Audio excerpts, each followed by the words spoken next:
Price lord. ಕರ್ತನ ನಾಮಕ್ಕೆ ಸ್ತೋತ್ರ ಉಂಟಾಗಲ್ಪಡಲಿ. ಪ್ರೀತಿಯುಳ್ಳ ದೇವಜನರೇ, ಯೇಸು ಕ್ರಿಸ್ತನ ಹೆಸರಿನಲ್ಲಿ ನಾನು ನಿಮ್ಮನ್ನು ವಂದಿಸುತ್ತೇನೆ.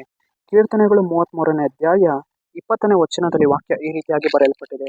ನಮ್ಮ ಮನಸ್ಸು ಯೆಹೋವನಿಗೋಸ್ಕರ ಕಾದಿದೆ, ನಮ್ಮ ಸಹಾಯವು ಗುರಾಣಿಯು ಆತನೇ ಎಂದು ವಚನ ಬರೆಯಲ್ಪಟ್ಟಿದೆ.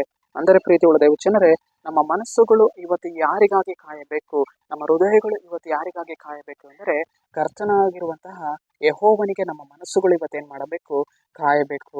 ನಮ್ಮ ಮನಸ್ಸುಗಳು ಇವತ್ತು ಆತನಿಗಾಗಿ ಕಾಯುವಾಗ ಕರ್ತನು ನಮ್ಮನ್ನು ರಕ್ಷಿಸುವಂತಹ ಬಲವಾಗಿರುವ ಗುರಾಣಿ ಆಗಿರುವವನಾಗಿದ್ದಾನೆ. ಪ್ರೀತಿಯುಳ್ಳ ದೇವಜನರೇ, ಆದದರಿಂದ ನಮ್ಮ ಹೃದಯಗಳಲ್ಲಿ, ನಮ್ಮ ಮನಸ್ಸುಗಳಲ್ಲಿ ಕರ್ತನಿಗೆ ನಾವೇನ್ ಮಾಡಬೇಕು, ಸ್ಥಳವನ್ನು ಕೊಡಬೇಕು. ಸ್ವಾಮಿ, ನನ್ನ ಜೀವಿತದಲ್ಲಿ ನಾನು ನಿಮ್ಗೆ ಸ್ಥಳವನ್ನು ಕೊಟ್ಟಿದ್ದೇನೆ, ನನ್ನ ಹೃದಯದಲ್ಲಿ ನಾನು ನಿಮ್ಗೆ ಸ್ಥಳವನ್ನು ಕೊಟ್ಟಿದ್ದೇನೆ.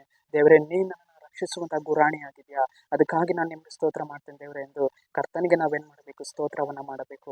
ಪ್ರೀತಿಯುಳ್ಳ ದೇವಜನರೇ, ನಾವು ಹೋಗುವಂತಹ ಮಾರ್ಗದಲ್ಲಿಯೂ ಬರುವಂತಹ ಮಾರ್ಗದಲ್ಲಿಯೂ ಎಲ್ಲಾ ಸನ್ನಿವೇಶದಲ್ಲಿಯೂ ಕರ್ತನ ಆತ್ಮನಿಗೆ ನಾವು ಇವತ್ತೇನ್ ಮಾಡಬೇಕು, ನಮ್ಮ ಹೃದಯಗಳಲ್ಲಿಯೂ ಮನಸ್ಸುಗಳಲ್ಲಿಯೂ ನಾವೇನ್ ಮಾಡಬೇಕು, ಸ್ಥಳವನ್ನು ಕೊಡಬೇಕು. ಆಗ ದೇವರು ನಮ್ಮೊಡನೆ ಇದ್ದು, ನಮ್ಮ ಜೊತೆಗಾರನಾಗಿ ಇದ್ದು, ಬಲಪಡಿಸುವಂತಹ ಗುರಾಣಿಯಾಗಿದ್ದು, ಕಾಯುವಂತಹ ಗುರಾಣಿಯಾಗಿದ್ದು, ಆತನು ನಮ್ಮ ಮುಂದೆ ಹೋಗುವಂತಹ ಒಂದು ಗುರಾಣಿಯಾಗಿದ್ದು ನಮ್ಮನ್ನು ಬಲಪಡಿಸುವವರಾಗಿದ್ದಾರೆ. ಪ್ರೀತಿಯುಳ್ಳ ದೇವಜನರೇ, ನಮ್ಮ ಎಲ್ಲಾ ಸನ್ನಿವೇಶದಲ್ಲಿಯೂ, ನಮ್ಮ ಎಲ್ಲಾ ಜೀವಿತದಲ್ಲಿಯೂ ಕರ್ತನ ಆತ್ಮನು ನಮ್ಮನ್ನು ಬಲಪಡಿಸುವವರಾಗಿದ್ದಾರೆ. ಸರಿ, ನಾವು ಪ್ರಾರ್ಥಿಸಿಕೊಳ್ಳೋಣ. ಅಪ್ಪ ಕರ್ತನೆ, ನಿನಗೆ ಸ್ತೋತ್ರ.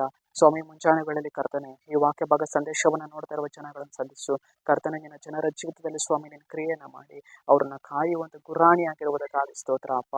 ನಜರೇತಿನ ಯೇಸುವಿನ ನಾಮದಲ್ಲಿ ತಂದೆಯೇ, ಆಮೇನ್.